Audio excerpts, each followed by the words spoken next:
The scent of vanilla and freshly baked brioche filled my small bakery as I pulled another perfect batch from the oven. Sweet Dreams Bakery wasn't much to look at from the outside, just a cozy storefront in downtown Portland with hand-painted windows and a cheerful blue awning. But it was mine, and every perfectly executed pastry that came out of my kitchen was a quiet testament to 15 years of culinary training in the world's top restaurants. Hiding your light under a bushel again, I see came the familiar disapproving voice of my mother-in-law, Victoria Street Claire. She stood in my bakery doorway, immaculate in designer clothes that probably cost more than my monthly rent. I carefully set down the hot baking sheet. "Good morning, Victoria. Would you like to try today's special? Orange-cardamom morning buns." She waved away my offer with a manicured hand. "Katherine, darling, we need to talk about the Regency Hotel situation. The entire kitchen staff walking out 3 days before our biggest event of the year. It's a disaster." Ah, there it was. The real reason for her unexpected visit to my quaint little hobby shop, as she loved to call it. "I heard about that," I said mildly, continuing to fill my display case with fresh pastries. "Something about working conditions and unpaid overtime." Victoria's perfectly lined lips tightened. These young chefs today, so entitled. No understanding of excellence or tradition. The Regency is Portland's finest hotel. My family built it from nothing.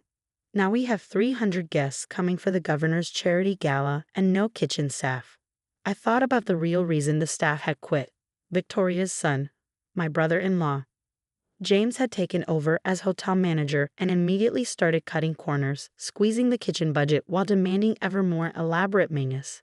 I knew because many of those chefs were my former colleagues. "That sounds challenging," I replied, arranging croissants with practiced precision.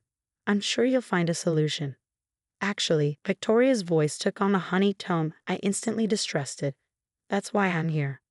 We need a temporary catering service, just until we can hire a new permanent staff. I know it's beneath your usual offerings, but perhaps your little bakery could handle some of the basic items. Dinner rolls, simple desserts." I had to admire her ability to make an offer sound like an insult.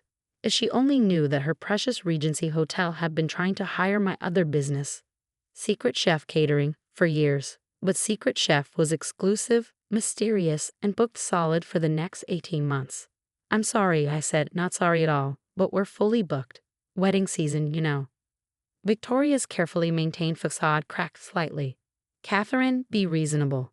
The Street Claire family gave you everything, introduced you to society, paid for your culinary training in Paris, set you up with our connections. Then you threw it all away to play baker in this charming establishment." I thought about my real culinary empire, 20 high-end catering locations across the country, a client list that included presidents and celebrities, and a waiting list longer than Victoria's social registry. All operated under the Secret Chef brand, known for unparalleled quality and absolute discretion. No one knew I was the founder and owner. Not my in-laws, not even my husband Michael, though he was about to find out. "The bakery makes me happy," I said simply. "Not everyone needs a grand career to feel fulfilled." "That's what worries me," Victoria sighed. "You had such potential. Graduated top of your class at Le Cordon Bleu, apprenticed under 3-star Michelin chefs, and now you frost cupcakes for children's parties." Each of my simple cupcakes was a masterpiece of flavor and technique, but I let the jab slide. "Was there anything else, Victoria? The morning rush will start soon." She pulled out her phone, scrolling through what I assumed was a list of catering services. "I suppose we'll have to try Secret Chef again, though they never return our calls. At least they understand quality and reputation, unlike some people." I hid my smile by rearranging the muffin display. "Good luck with that. I hear they're very selective." After Victoria left, I went to my small office behind the kitchen. The space looked appropriately modest, just a desk, some filing cabinets, and a laptop.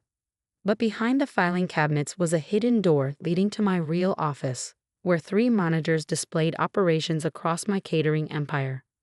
I pressed my fingerprint to a concealed scanner and entered. Messages were waiting from all 20 locations, but I focused on the one from my Portland operations director, Regency Hotel, desperate after staff walkout, offering triple our usual rate for governor's gala. Shall I send standard rejection? I thought about Victoria's visit, About 15 years of condescension and subtle digs.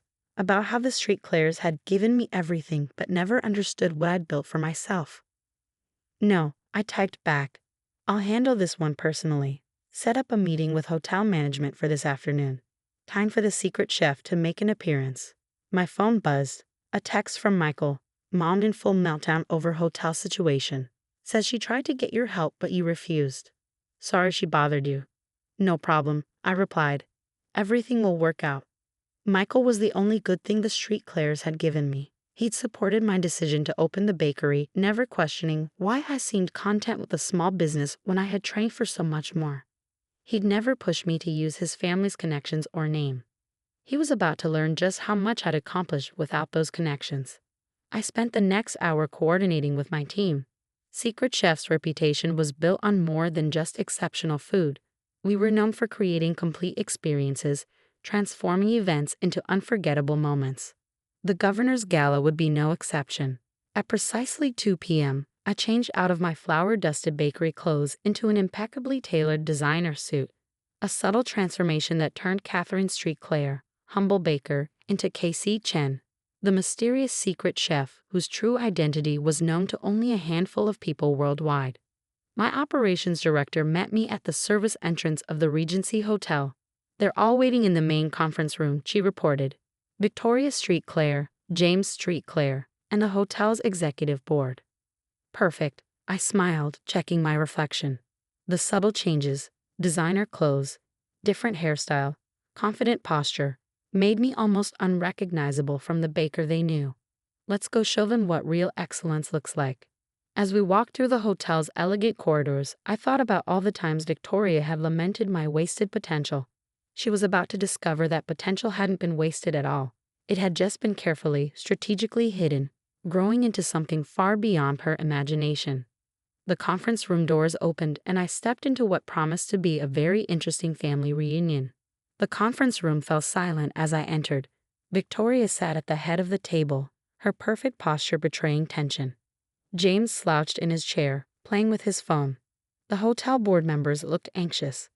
They knew exactly whose secret chef was in the culinary world, even if they didn't know who I really was.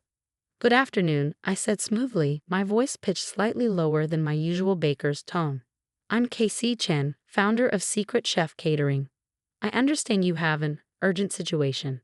Victoria's eyes swept over me without recognition. Ms. Chen, thank you for coming.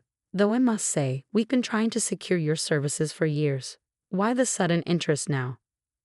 Let's say the circumstances intrigue me, I replied, opening my portfolio. 300 guests, the governor's charity gala, and less than 3 days to prepare.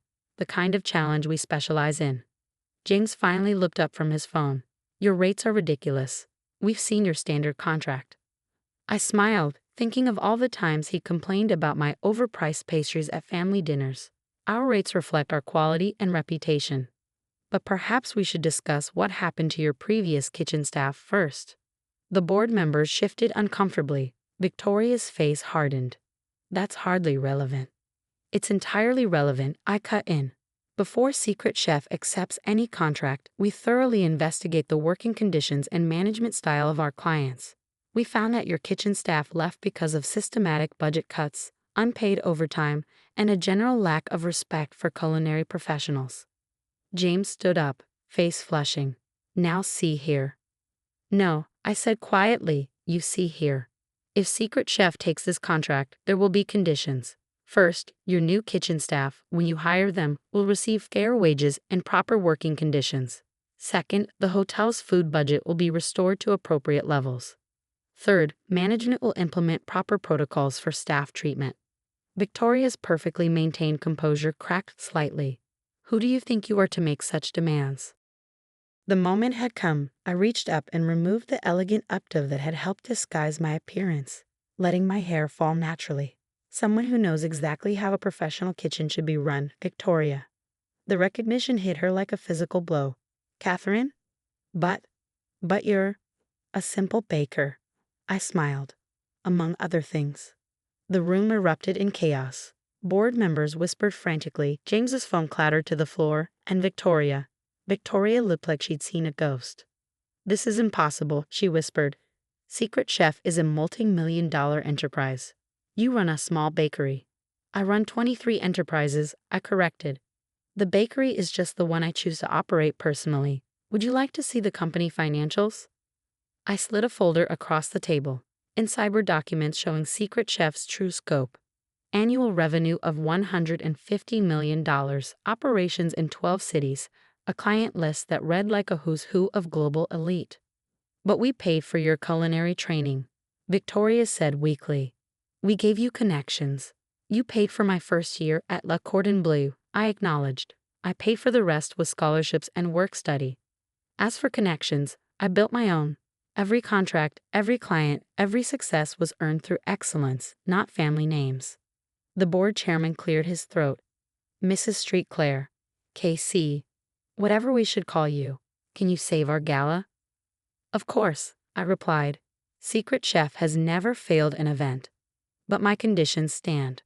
Agreed, he said quickly, before Victoria could object. All of them. I pulled out the contract I'd already had prepared. As they read through it, the door opened and Michael walked in. Mom, you called about an emergency. He trailed off, looking between me and Victoria. Kate? What's going on? I took his hand. Remember how you always said I seemed too calm about our finances, too unconcerned about the bakery's modest income? Understanding dawned in his eyes. Secret Chef, all this time. I was going to tell you, I said softly. After this reveal, I needed to keep it quiet until everything was established, unassailable. He squeezed my hand.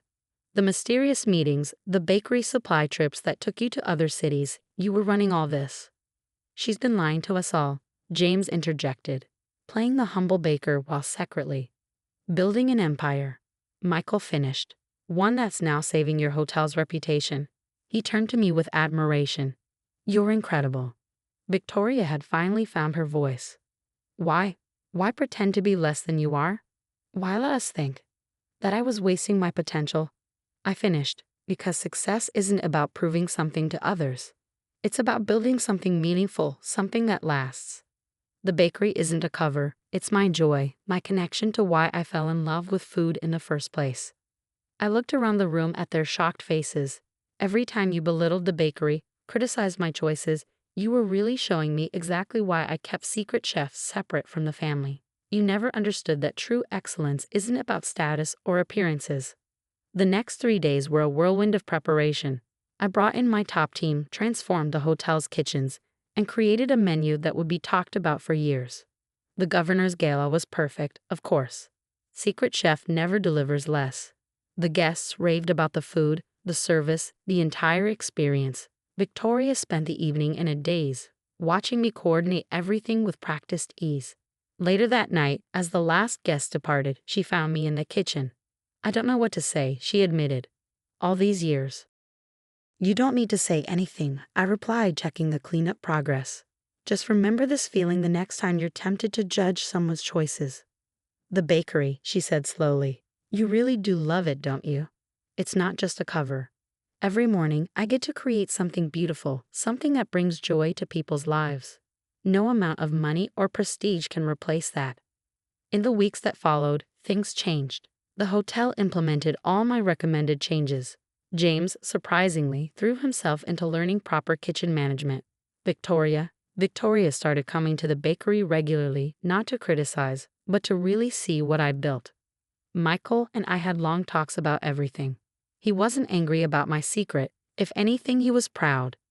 You did it all yourself, he said. No family names, no shortcuts, just pure talent and hard work.